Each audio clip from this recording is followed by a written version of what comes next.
തിരുവനന്തപുരം കാട്ടാക്കടയിൽ തെരഞ്ഞെടുപ്പ് മുന്നിൽ കണ്ട് പണി പൂർത്തിയാക്കാത്ത അംഗനവാടി ഉദ്ഘാടനം ചെയ്തതിൽ വിവാദം. ഇത്തരത്തിൽ 3 അംഗനവാടികളാണ് ഒരു ദിവസം ഉദ്ഘാടനം ചെയ്തത്. ആര്യങ്കോട് പഞ്ചായത്തിൽ നടന്ന ഉദ്ഘാടന മാമാങ്കത്തെ ചൊല്ലിയാണ് വിവാദം. പൂർത്തിയാകാത്ത കോൺക്രീറ്റ് തറ, ശുചിമുറിയിൽ ക്ലോസറ്റ് മാത്രം. 13 ലക്ഷത്തിന്റെ കെട്ടിടങ്ങൾക്ക് 3 ലക്ഷം പോലും മുടക്കിയിട്ടില്ലെന്നാണ് ആക്ഷേപം. തദ്ദേശ തെരഞ്ഞെടുപ്പ് അടുത്തു നിൽക്കുമ്പോഴാണ് ആര്യങ്കോട് പഞ്ചായത്തിന്റെ ഈ ഉദ്ഘാടന മാമാങ്കം.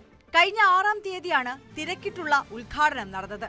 പഞ്ചായത്തിലെ കാലായിൽ, നെട്ടണി, കുറ്റ്യാണിക്കാട് വാർഡുകളിൽ ഉദ്ഘാടനം ചെയ്ത അംഗനവാടികളെ കുറിച്ചാണ് വ്യാപക ആരോപണം.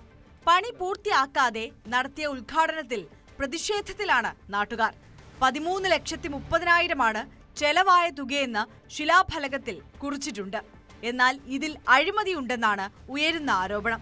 കുറ്റ്യാണിക്കാടിലെ അംഗനവാടിയിൽ കെട്ടിടത്തിനുള്ളിലെ മണ്ണ് പോലും മാറ്റിയിട്ടില്ല. അടുക്കളയിലെ പൂർത്തിയാകാത്ത സ്ലാബുകളിൽ സിങ്കില്ല. പഞ്ചായത്തിന്റെ പ്രതികരണം തേടിയപ്പോൾ മറുപടി പറയാൻ പ്രസിഡന്റ് തയ്യാറായില്ല. ഉത്തരവാദിത്തം എഇക്കാണെന്നാണ് പഞ്ചായത്ത് സെക്രട്ടറിയുടെ നിലപാട്. എഇ ലീല ജോസും പ്രതികരിച്ചിട്ടില്ല. അത് ഇപ്പോൾ ഇലക്ഷൻ വരെയല്ലേ, അപ്പോൾ എത്രയും പെട്ടെന്ന് അവർക്ക് ഉദ്ഘാടനം കഴിഞ്ഞതായിട്ട് പ്രഖ്യാപിക്കണം, വോട്ട് വാങ്ങണം, വീണ്ടും അവർക്ക് വിജയിച്ച് വരണം. അതിനുള്ള എല്ലാ കാര്യത്തിനും വേണ്ടിയാണ് അവർ എത്രയും പെട്ടെന്ന് ആരെ അറിയിക്കാതെ പെട്ടെന്ന് രഹസ്യമായിട്ട് അംഗൻവാടി തന്നെ ഉദ്ഘാടനം കഴിഞ്ഞത്. 13,30,000 രൂപയാണ് അംഗൻവാടിക്ക് അനുവദിച്ചിട്ടുള്ളത്. അപ്പം ഇവിടുത്തെ അവസ്ഥ കണ്ടല്ലോ, ഈ പൊടിയിലും കൊച്ചു പിള്ളേരുടെ വിടാനൊക്കെ നമുക്ക് ഭയങ്കര ബുദ്ധിമുട്ടുണ്ട്. കാരണം പണി ആയില്ല. അപ്പോൾ ബാക്കി പൈസ എന്ത് ചെയ്തു, ഇതിൻ്റെ ഫണ്ട് എവിടെ നിന്ന് കിട്ടി, ബാക്കി പൈസ എന്ത് ചെയ്യുന്നുള്ളത് ആ നാട്ടുകാരായി ഞങ്ങൾക്കറിയണം. തറ എന്ന് പറയുന്നത് വെറും ഒരു കോൺക്രീറ്റ് മാത്രമേ, ബേസ് മാത്രമേ ചെയ്തിട്ടുള്ളൂ.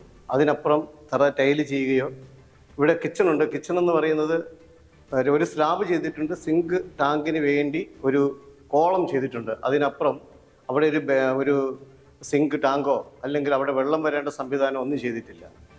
മറ്റൊന്ന്, ഇവിടെ ഈ ക്ലോസറ്റ് ചെയ്തിട്ട് ഫിറ്റ് ചെയ്താൽ പോലും ആ ക്ലോസറ്റിൽ നിന്ന് പോകേണ്ട വേസ്റ്റ് ടാങ്ക് അല്ലെങ്കിൽ അവിടെ നമുക്കൊന്നും തന്നെ കാണാനായിട്ട് പുറത്ത് ഇല്ല എന്നുള്ളതാണ്.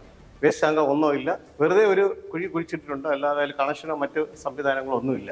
10 ലക്ഷം തൊഴിലുറപ്പിൽ നിന്നും ബാക്കി തുക പഞ്ചായത്തിന്റെ പ്ലാൻ ഫണ്ടിൽ നിന്നുമാണ് വിനിയോഗിച്ചിരിക്കുന്നത്. ന്യൂസ് 18 തിരുവനന്തപുരം.